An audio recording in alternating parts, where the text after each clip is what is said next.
చూడండి ఎన్ని లెవెల్స్కి వచ్చాయి. 3 లెవెల్స్లో చెప్పాం. 4వ లెవెల్. 84 లక్షల జీవరాశులు ఉన్నాయి ఈ సృష్టిలో. దాంట్లో మానవ జన్మ ఒకటి. అంటే 84 లక్షల్లో ఒకటి రావాల్సిన చోట అది రావడం చాలా కష్టం కదండి. ఇప్పుడు లాటరీ టికెట్కి 1 కోటి టికెట్లు అమ్ముతారో ఒక్క ప్రైజ్ వస్తుందంటే అది చాలా కష్టం రావడం. అదే 1,00,000 టికెట్లు అమ్ముతారో ఒక్క ప్రైజ్ వస్తుందంటే ఏమో వస్తుందేమో అని ఆశ. కానీ ఇక్కడ పరిస్థితి అలాగే ఉంది. ఎలాగా 84 లక్షల జీవరాశులు ఉంటే దాంట్లో ఒకటి మానవ జన్మ. అది మనకు వచ్చింది అంటే లాటరీ నెగ్గినట్టే, చాలా పెద్ద లాటరీ నెగ్గినట్టు. అలాంటి లాటరీ నెగ్గి ఈ మానవ జన్మకి వచ్చినాం. ఇప్పుడు ఇక్కడ ఏమని చెప్తారంటే కేనోపనిషత్తులో వాక్యం ఉన్నది.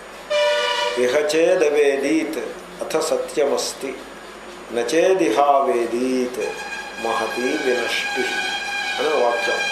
తరచుగా ఈ వాక్యాన్ని విద్వాంసులు చెప్తూ ఉంటారు.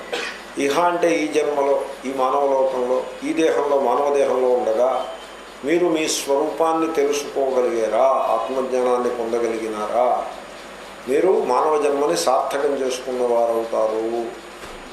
నోచేత్ అట్లు గానిచో చాలా పెద్ద నష్టం. మహతి వినష్టి.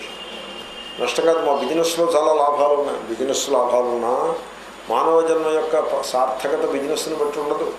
మానవ జన్మ యొక్క సార్థకత కేవలము ఆత్మజ్ఞానం వల్ల మాత్రమే సంభవమవుతుంది. కనుక మనం ఆత్మజ్ఞానాన్ని పొందే ప్రయత్నం కూడా చేయకపోతే మనకి భగవంతుడు ఇచ్చిన ఈ సువర్ణ అవకాశాన్ని మనం చేజార్చుకున్నట్లు అయిపోతుంది.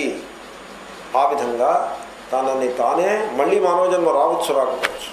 ఈసారి 1 to 84 lakhs ఆడ్స్ అని అంటారు.